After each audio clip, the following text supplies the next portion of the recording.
Ladies and gentlemen, hello, welcome to the show. If you are listening today through Spotify or Apple Podcasts, and we apologise for the sound issues. There was a bit of a technical difficulty with David's mic, so it is through the camera audio today. Anyway, enjoy the show as always. We will be back to normal on the next one, but it's still a bit of fun anyway, so enjoy.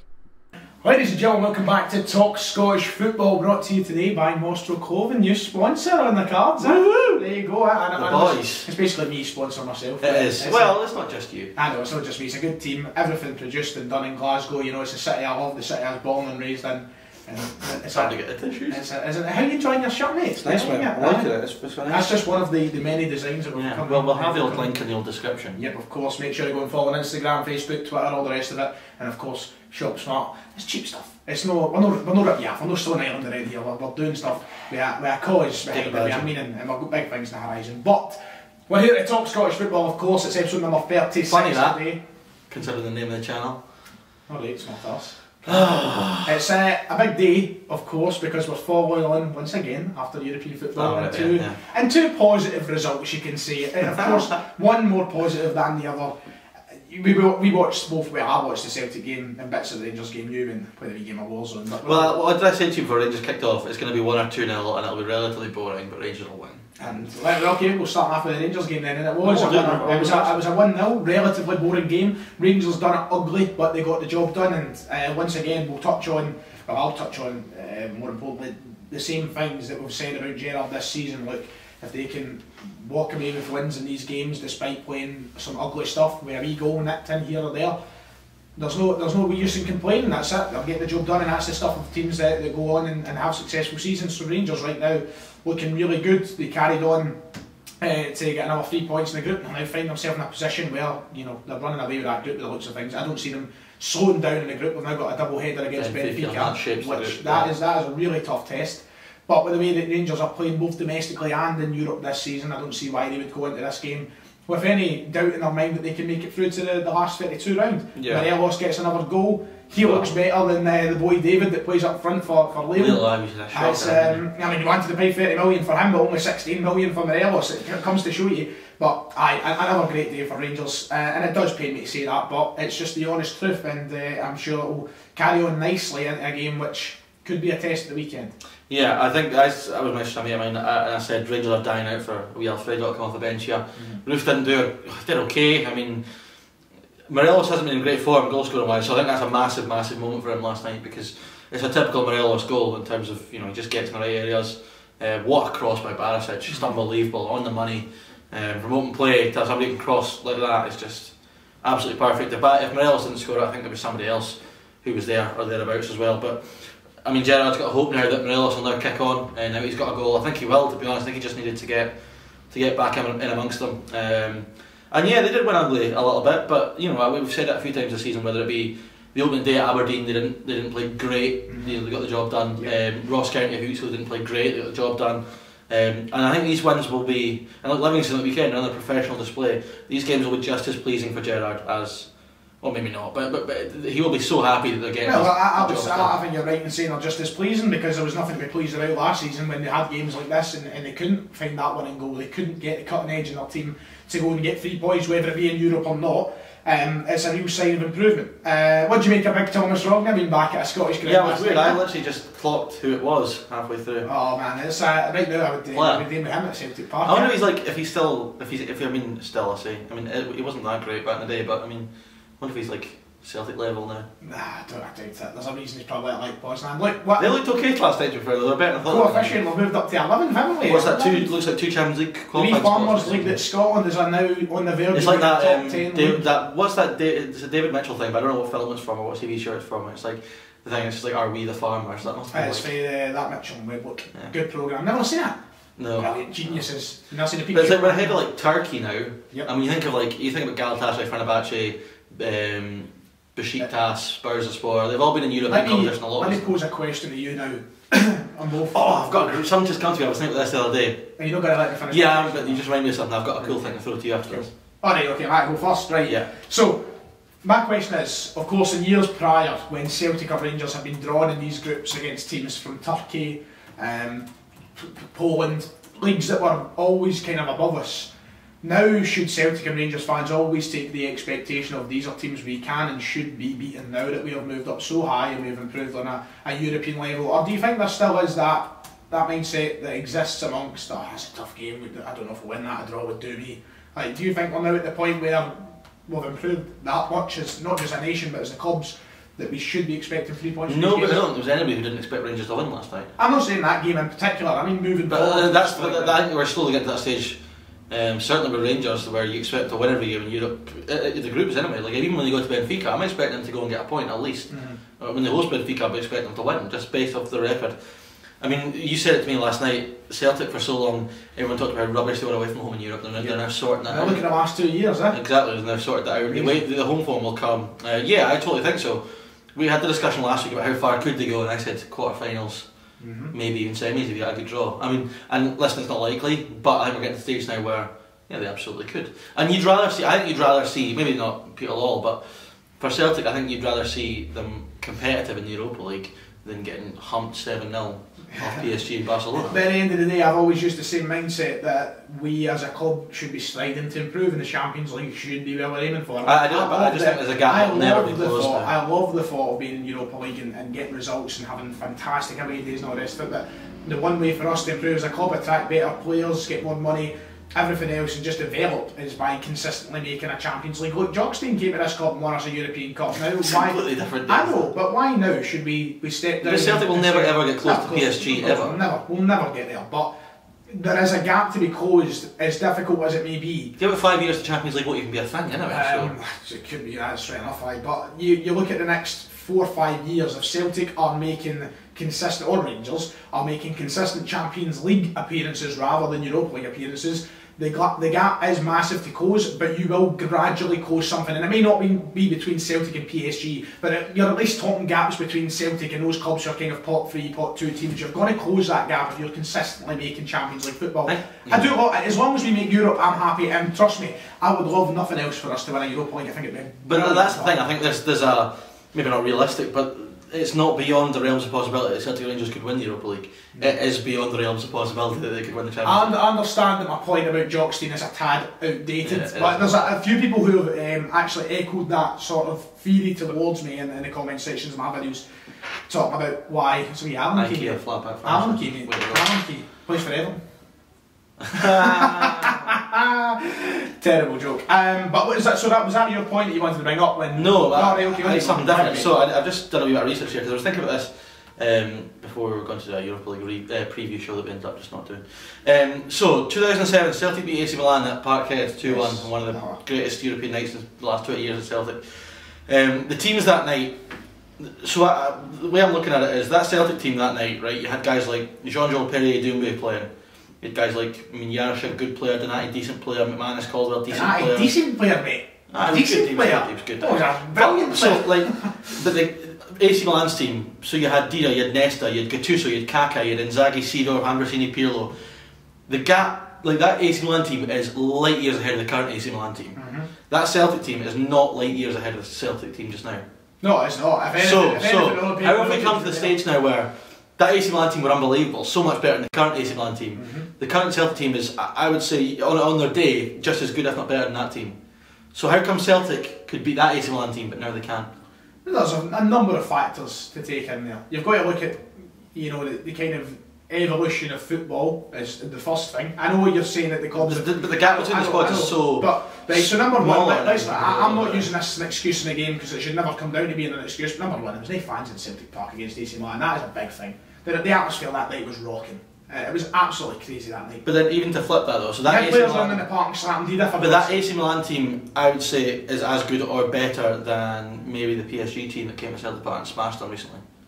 And there was fans like that. There has been, I think that the money and everything else that's been installed in football is not just taking effect in terms of the players on the park quality, but mentality has just changed definitely. I think there's a problem in Europe with Celtic, and it's been evident over the last decade that it's not the same. We don't look at it the same. I think that perhaps the big case that everybody always made was maybe the fact that Rangers not being there and being a challenging outfit for us was bringing us backwards in Europe. Perhaps we're just having far too easy opposition every week, and maybe that does have an impact on it. There's a number of things. I think it's hard to compare football now as to the point it was in 2007. There's so many differences. And look, ultimately, we Goldstrike was manager that night, wasn't he? So, big change. I just find it bizarre that the gap between the squads was massive then, and it's not massive now. It's big, but it's not massive. Ultimately, you could just say that right now we're just not good enough. Everyone's talking about Christopher Aya going to AC Milan, and those rumours are ramped up. Do you think Rangers would have beat that AC Milan? AC Milan would not have been signing Gary Caldwell or Stephen McMahon. Do you think Rangers would have beat AC Milan? The AC Milan squad we faced last week at Ibrox. Do you think they beat them? I think they could do, yeah. I think so. Yeah, definitely, of course they could. Okay. I was just asking. They could. Celtic could do as well. They just didn't. Do you know what I mean? Well, first things first. Get rid of the Lazio last season were flying at a level. I know AC Milan had a good start to the season, but that Lazio team last season were just off the back of beating Juve. They were absolutely flying. Yep. You know, and I think they were probably. Look, there's so many issues for Celtic this season. I just when I was thinking about it, I was seeing loads of videos about that game. I was thinking the gap between the sides then was huge, and Celtic were still competing. The gap between the sides is not as big now, and they're not competing as much. The end of the line statement before we move on. The end of the line statement is Celtic are nowhere near the level in Europe they used to be. They need guys like Yeri Yarishik, what a player he was. Yeah, I need players like Massimo Denayan, man. That's what you need. So Rangers, very impressive win for them last night, despite it being a slug of a performance. It's still 3 points on the board, and I'm sure you'll be happy, Teddy Bears. We're moving on now. Celtic, who took on Lille last night, 2-0 up at half time. We watched it together. Just sum up how. What did I say to you at half time? Don't get your hopes up. Yeah. You don't get your hopes up. Look, we were amazing in the first half. I think there was a right to get my hopes up. We were unbelievably good. Granted, yes, I will give people, Rangers fans who... There's still a few shaky moments in the first half though. Rangers fans want to take away... This is what I mean, they were good. Lille didn't play their strongest team, we know that. As soon as they made the changes in the second half... Well, they did Celtic. Aye, fair enough, okay, fair enough. You're the one that said that there, not me, just to make that clear. But look, first half we were brilliant. Where's that been all season? Where was that in the last 3 games? Where was that against Rangers? Where was that against AC Milan? We're now looking at a team who, for me, I am far more confident in for Sunday than what I was prior to this game. And it might only be based on 45 minutes of football. There's still a lot done wrong. I mean, you can't just let 2 goal leads slip, but that way that we played in the first half was magical at times, and El Yunusi was fantastic. Second half, a lot to be desired. El Yunusi was washing a man down second half. Yep, it's a story of El Yunusi, isn't it? Like, it was just sums him up perfectly. You know, he gets fantastic 45, terrible second. Well, if we look at the first half, what they did really well in the first half was, you know, they braked and they looked like they were going to score everything and went forward in the first half. It reminded me a lot of that Lazio game last year away from home, where even before they got the winner and stuff, they still looked like they were going to score first half plenty of times. El Yunusi looked really good. Ayeti did okay, I thought. I don't think he was as great as I think you thought he was, but he was okay. Christie I thought was really good, and they just worked really hard defensively. There's still a couple of shaky moments. The one where I think Bain has a save. There's one that he drops that hits the bar. There's obviously the penalty, but you know they were still well within. You know, 2-0 at half time didn't flatter Celtic. They deserved to go in that way. But I mean, for me, I could just see that capitulation coming the whole time. Every time there was a set piece, Celtic thought they were going to concede a goal. They couldn't defend set pieces. Scott Bain. I thought he was so average last night. Yep. Okay. I thought he was so average. That penalty was a dreadful penalty. So bad. I don't get Fair enough, you can't criticise the goalie for saving that penalty. Fair play to him, he saved the penalty.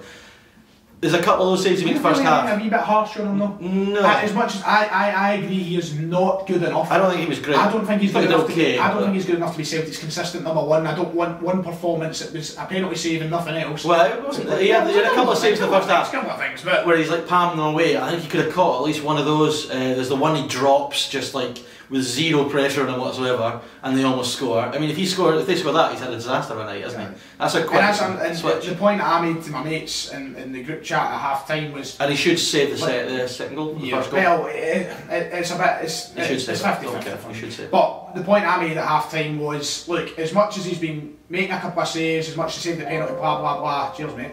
As much as I appreciate that and I respect that, and fair play, I'm not going to take away the performance from him at that point. You cannot have a goalkeeper making those mistakes week in, week out, because they will come to bite you at some point. The big issue I think Celtic fans are saying he was so good last night is because he was involved in the game, whereas Barkas hasn't been involved in games. Yeah, aye. And there are people who hold that against him, but you've very rarely seen Barkas make big mistakes like dropping that one in the first half, or, you know, I mean, there's been a couple of goals recently he's been at fault for, yes, but you know, he's genuinely gone about his business. He's been okay in terms of getting crosses and stuff, so I don't know. I don't think Bain's good enough to be Celtic's number one. It'll take away from Bain for a moment, because I feel like there will be people unhappy in this time. Oh yeah, there will be. We'll move on. Celtic definitely improvements to make defensively. We've spoken about it too much. I don't even want to dive in. See that bit when Duffy fell over? I was pissing myself. I know. We both were. Up to it. It was horrendous. But look, it's a result that very much keeps Celtic alive in this group. It's a great result. But in context, it's not really, because they're 2-0 if you're 2-0 up, you don't want to throw especially it when you've not won in 4 But I games. will not take the part of it that there's no positives from last night. Of course there's positives. There's a lot of positives. Even Christie was... But Edward did okay when he came on. You know, in the first 5 minutes Edward coming on, you could already tell the difference. I said to you before he came on, I said, watch you see the difference in quality here. Edward is just a class above anything else Celtic have got up front. And I think, you know, you'd imagine he'll start on Sunday now. Which will be a big boost for Lennon. But yeah, definitely positive. Zillion uses a positive first half, but second half, man, how many times was he in the final third and he just didn't shoot or he didn't pass and he wasted so many opportunities? That's the issue that's been with him, is the inconsistency. We know how good he can be, but sounds like James Forrest. Yeah. Right, let's move on because I'm getting a bit conscious of the people who claim this is toxic. But it's literally it's what I said to you last week. Rangers yet again last night went about the business. I'm trying to think of other talking points from that game. Glenn Kamara was really good again, but again it's just more of the same. And as we said when we started the show, Rangers were all we talked about because they were capitulating, whereas Celtic are falling to bits just now. It's just where we've picked up the popularity. It's this is when we have to talk about Celtic because of how bad they are. Guaranteed, if Celtic had won 3-0 last night, the views wouldn't be as big in this video as they're going to be because they dropped points. They're a wee number cruncher. Anyway, Scottish Premiership returns and the Championship and League One. Are we going to do the cup games? We'll leave the cup games. We'll leave the cup till last. Okay. There's a big. You're waiting for the cup games. There's a big thing on the horizon for Celtic, and that is the potential chance of a quadruple. Since we don't talk about Rangers enough, apparently, let's just skip to the Sunday Premiership game. We'll go straight to come on, back. Rangers. Yeah. Come on, I'll take points here, David. I'm joking. Let's calm down, Ryan. Let's calm down. Very tough test for Rangers, and for me, the biggest test of the season so far. Maybe perhaps take away Celtic from the equation, but that never turned out to be a test. Well, I mean, they went to Livy and they dropped points. Will the plastic part come back to hurt Rangers? The record at Kelly's been, apart from that, I'm sure the record at Kelly's been okay recently. I know they lost the game there last year, but the record at Kelly's been better than Celtic's has at Kelly recently. Well, we won 3-1 there last season. But it was under Steve Clark. Under Steve Clark was telling me it was terrible. Yeah, so and Morelos loves this game as well. So he obviously got rested. He got rested for what, 65 minutes last night. You imagine Ryan Jack will come back in. They're two key players, I think, for how tough a game this will be at the weekend. Yeah, I mean, I struggle to see past a Kelly defeat. I know, the way Rangers are playing it, it's like I would love to go. When they played Livingston earlier in the season, because it was so early on, it was very easy to say. And then maybe we were due just a wee bit of spice. Earlier in the season, it was very easy for me to turn around and go, you know what, I think maybe they could do something here. I think they could take something. But because of the way Rangers have been playing now, and because we're quite deep into the season, and because there is just nothing that looks as though is going to stop Rangers at the minute, it's hard for me to turn around and go, I think Kelly could get something here. I think there's a lot adding up that just shows me that Rangers are firm favourites, and rightfully so. So I think this weekend is a big test. Alex Dyer will be very hungry to get something from this game. Let's not take that away. Stephen Gerrard's Rangers have been very good at, after the European games, to go and get the result of the weekend. They've been very good at that. However, it is just a fact that when you play Thursday, you're going to be a little bit more tired than a team that doesn't play midweek. Yeah. That might be a factor. It hasn't been so far. It might be. Kelly are one of those sides, though, that I think can cause both the old firm issues. I mean, they have done for years. And even Alex Dyer and Kelly beat Rangers at Rugby Park last season in the game that many people think was the decider in the title race. That was when we knew Rangers weren't going to win the league title. I think if people are honest with themselves, that was probably that night. I still remember sitting in the studio the next day, all bright-eyed and bushy. I was there. I was a great night that. That's right. You done press. Yeah, I did press that night. But listen, I mean, Kelly have got. This is a wee segue. Fantasy football this weekend. Have you changed your team? Because it's a nightmare. Because Celtic, Aberdeen, and Hibs are all in cup competitions, so there's no points from them players this weekend. So I've made a few transfers. So I've brought in Burke and Kabamba. Just on the off chance, because if Kelly going to get something, it'll be one of those two. So listen, they've got danger men that can hurt Rangers, but I mean Rangers have just been so, professional the way they've gone about these games. They're a well-oiled machine at this point, and Morelos getting the goal on Thursday night as well as getting a few bit of minutes back into his legs in terms of rest. I can't see past a Rangers win. Can't you see past it? Can you? No. I think Rangers will win this. I wouldn't be shocked if Kelly took a point. No, because Kelly have got that in them. But, you know, all the evidence this season so far, apart from maybe that Levy game, points to. Before we move on to the next game, the Scottish Premiership, do you know what we've not addressed? What's that? Robbo, third game welcome in the team. Looking good, welcome to the team, boys. Yeah. I don't know if I looks a bit sad. No, it's because he's sitting beside me. I mean, Robbo's not got a face, so I mean, but it's looking good, isn't it? It's looking really good. We're getting there. We just need to.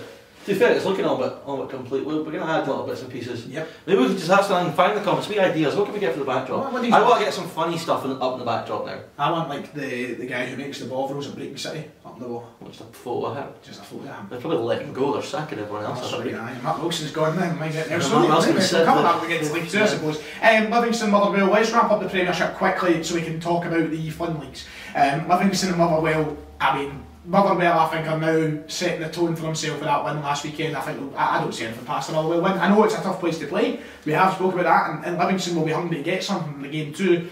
I just think Motherwell will follow up from last week. Said it last week. I think Motherwell are now going to have a wee patch of form. I think they'll quietly go about their business. I think they'll creep up into that, you know, fifth, sixth, maybe fourth. I mean, they've not got a hard job to do. They're the only team that can crack the top four. I don't think they will, but I mean, I do expect them to go on a run that will take them there or thereabouts at some point. I think this will be the start of that run.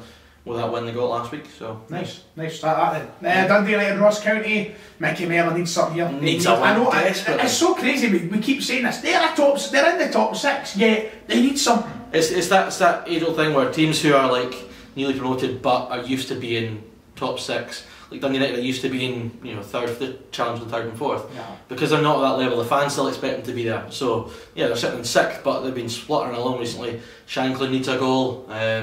Be good to get him a goal ahead of the big games next month. And it's gone from a point where he was, you know, arguably the main hope for Scotland up front to there's a chance he might even slip out of the squad. I would argue next round round. I mean, if you've got Griffiths back, you've got Nisbet firing. I don't see how any of them could. Because I mean, you've got Dykes and McBurney will be in there. Griffiths, I can't wait to do some preview content. That's only 2 weeks away, that game.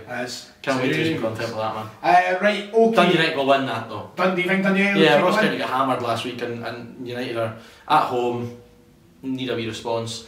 And after, actually, now that we talk about obviously they've come out and said that the staff and players have been asked to take a 20% wage cut, which is an interesting one. Scottish football starting to fall apart, really, isn't it? Well, I mean, if you're gonna ask if players and staff to take wage cuts, why are you going and making? I mean, they took Mark McNulty in on loan. Was it on loan? Aye, but they'll be paying a chunk of his wages. But it's madness how we've just kind of overshot that, and although spoke about it a lot, there is a lot to dive in on. See, that would be big news normally, but because of the situation where it's just kind of expected. Peterhead as well released God knows how many people. 29, I think it was. 29 people. The big shocking thing for me was, how did they have that many members of staff? I know, aye. What are they doing about Peterhead, man? It's a skill behind making the pies, isn't it? Yeah. You've got to get it there. Right.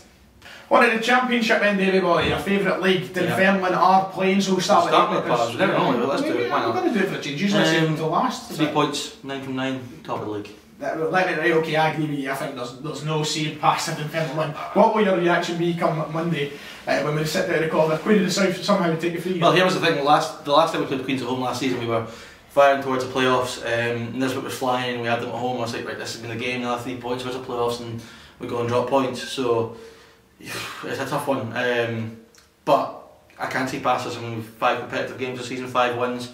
I think we've only conceded like 2 goals or something. Defensively, you look so much better than what you've done last season. Night and day. We've got settled back. And that's without Big Paul Payton, I know. Murray and Watson are so good. Lewis Martin can't get a game, and he was one of my favourite players last season. Yep. Lewis Mayo can't get a game. He's starting with 21s every time.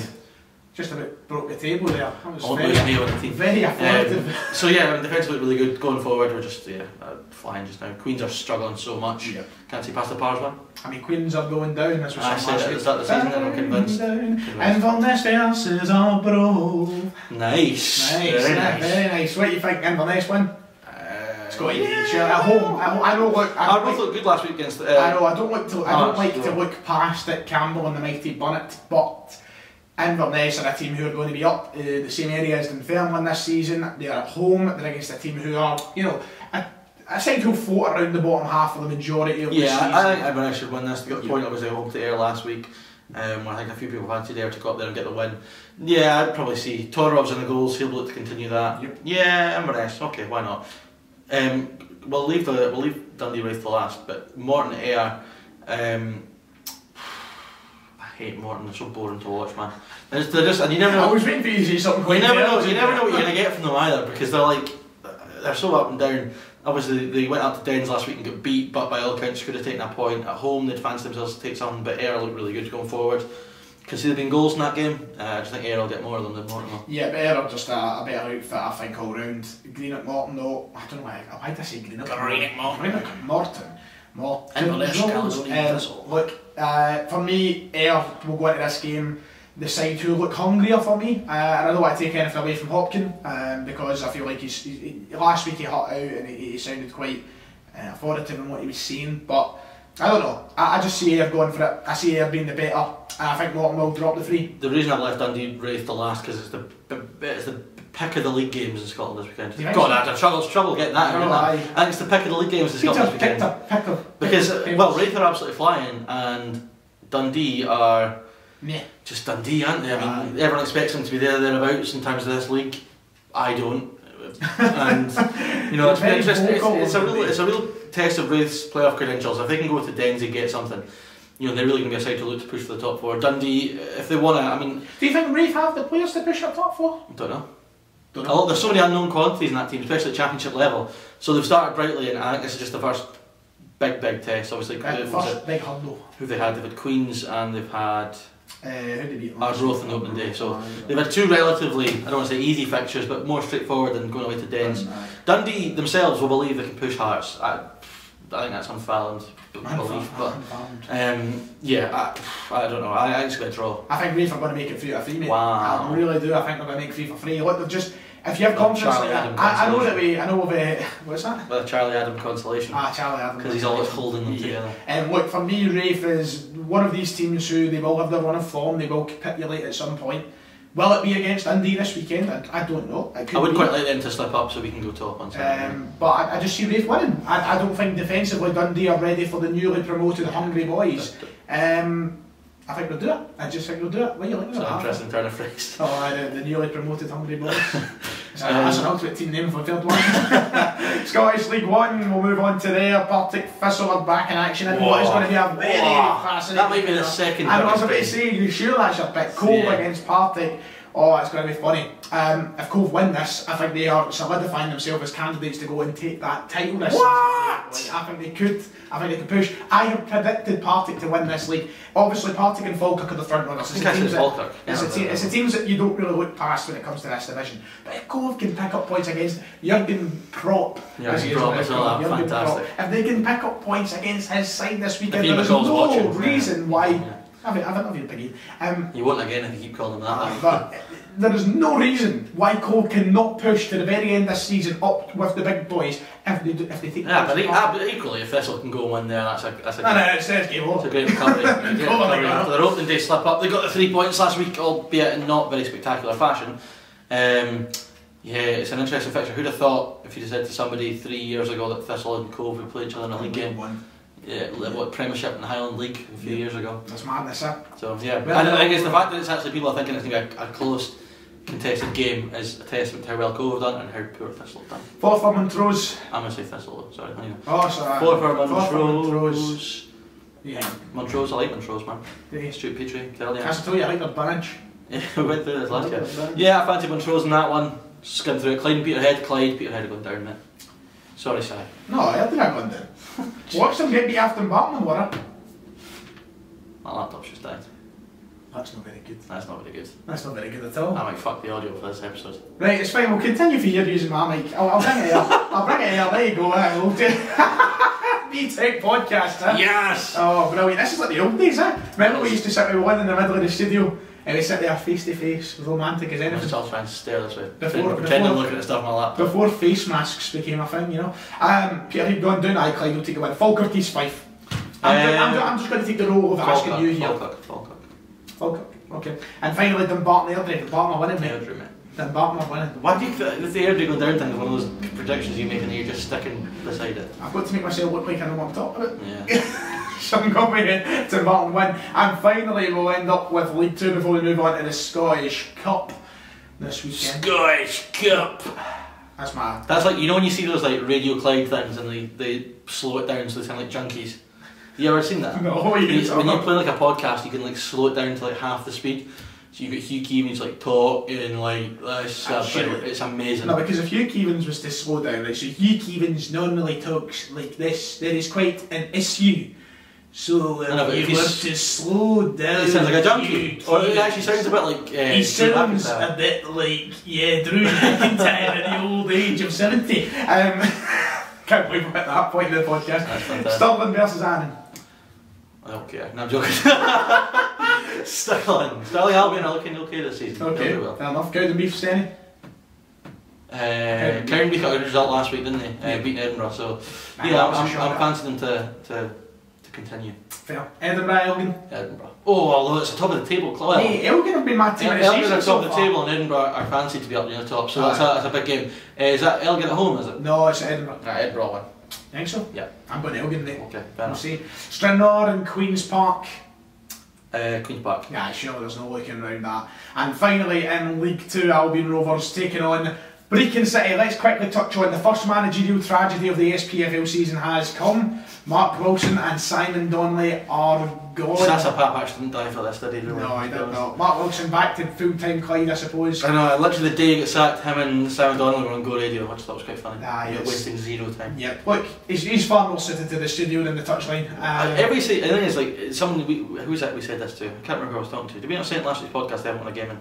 Oh no, it was in our college thing, we said they haven't won a game in 3 years pretty much. Yeah. They've been dreadful for so long there. And every single transfer window, Brecon bring in good players. You think that's going to get them going. Like Michael Payton came in this summer and he's now going to be managing them for them. Managing for them. And now he's in charge of the team this weekend. But he was playing for Queen of the South last season in the Championship. But they just can't click for whatever reason. Nice. It would be a disaster if the Hedge went out of the top leagues. I would be so upset. You want to see it, don't you? Never been. Apparently it's an amazing wee trip for an away game. I'd like to go to the Westfalen Stadium in Germany. Well, you're a fucking hipster, aren't you? So. Hipster? How am I hipster? Because you like German football, that's the biggest characteristic of a hipster. Just because I wear rimless specs? Because you like German football. Look at you fucking call Ian McCall Jurgen fucking prop.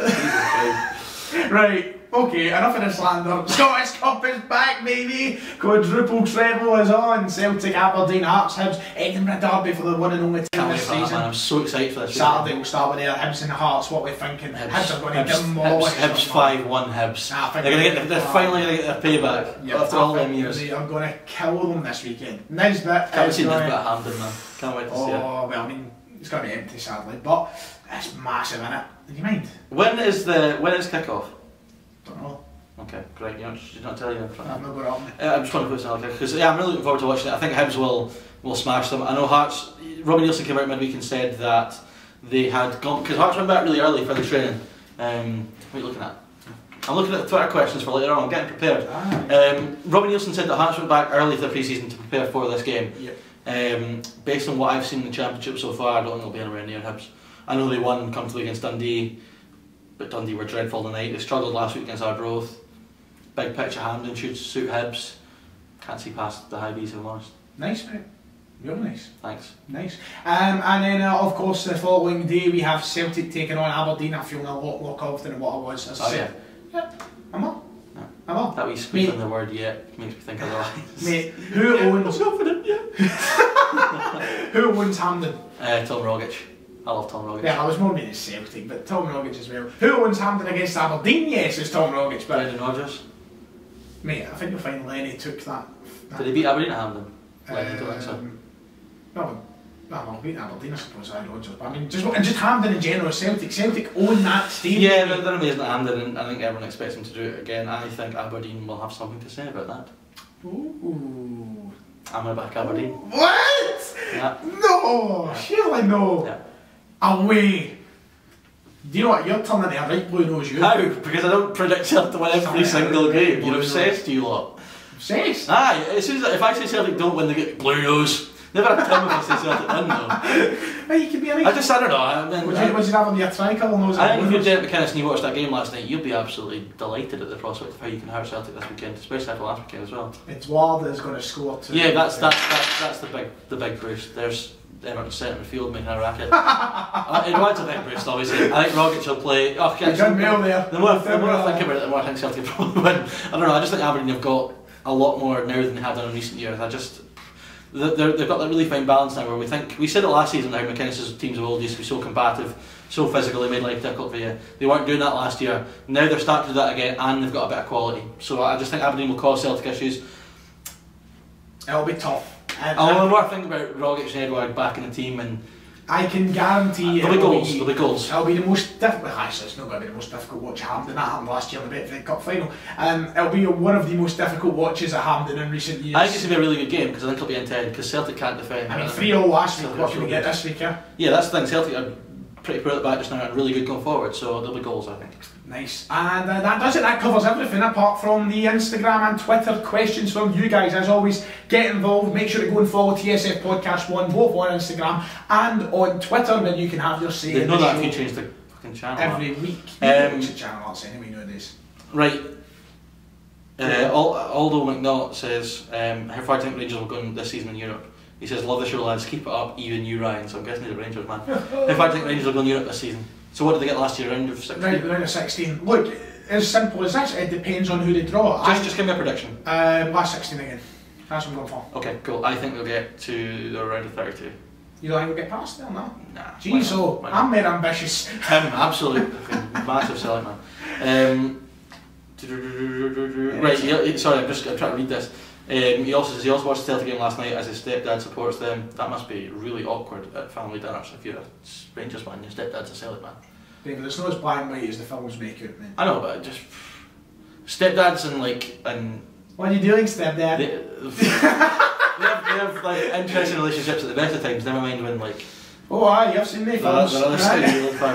He basically just says Duffy's hopeless, and I couldn't agree more. Connor Carr says, do you think after last night's performance Celtic are turning their form around?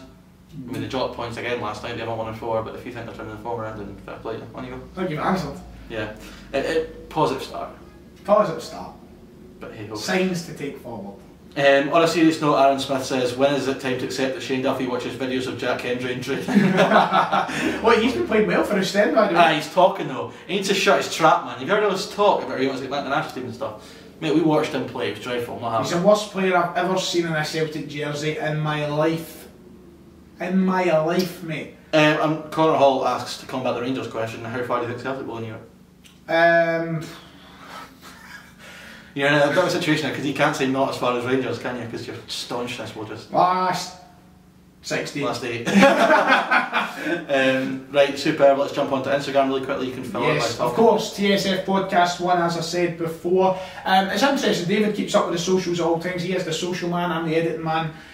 We both do the talking. We'll look to expand soon, trust me. Keep me out. Also go buy a Monstro t-shirt. Yeah. Right. Jack Scott Lawley says, well, first of all, he's asked a question, but I'm going to preempt it with a question of my own. If Celtic lose on Saturday, is Lennon gone on Monday? Sunday, sorry. If he loses on Sunday, is he gone on Monday? Perhaps I'll want him gone on Monday. No? Perhaps I'll want him. Is he gone though on Monday? No. Okay, I think he is going on Monday. I don't think he is. Because there'll be 5 without a win out of the cup and 6 points behind Rangers, potentially 9 points behind Rangers. I don't think he will be. Definitely should be though. Nah. Michael McKenna says, should Duffy be dropped for Stephen Welsh this weekend? Surely not, no? Well, we need to see what's happening with Ayer, first of all. Might be Duffy and Welsh. No, Beaton's fit, isn't he? So, if Ayer's fit, it'll be Beaton and Ayer. That's what I was, yeah. That's but I don't think Ayer's going to make it. You've jumped in ahead of me. Doesn't make it. Sorry, great mind thinks alike. Yeah. I don't think Ayer will make it though. I mean, good with a muscular injury the Thursday before. I think that's a couple of weeks out. Stuart Miller says, do you think Morelos' time is up at Rangers? That's a bit bizarre. Didn't he just score last night? He's back no, not at all. He's here for the season now, but I don't imagine he'll go in January. Nah. Not unless he hits amazing form. Nah. And Ryan Stephen F asks, why is David so handsome? I never asked that. I asked why is Ryan so handsome? And that's a question that not even we can answer. I can answer. Go on then. Because I'm hot. Mate, I watch these videos back. People must think I'm fucking Quasimodo. See the way I'm sitting in this chair. I'm still talking into this mic as if it's working. I apologise for the audio. I forgot to charge my laptop after our call this morning. So hopefully it'll be okay. It should be fine. It'll do. It'll do, donkey. It'll do. As long as you can hear my dulcet tones, we'll be okay. Anything else to say? No. I know you normally ask me that question. Covers a lot. I know you've apart from just going buy a Monstro t-shirt. Do you want to go and wrap up this thing? Not really. So I have to wrap up? Yeah. You got anything else to say? Lewis Ferguson's going to score on Sunday. Alright, okay. Right, that does it then for TSF number 36. Ladies and gentlemen, thank you all for watching by Monster T-shirt. And aye, we'll see you all next time.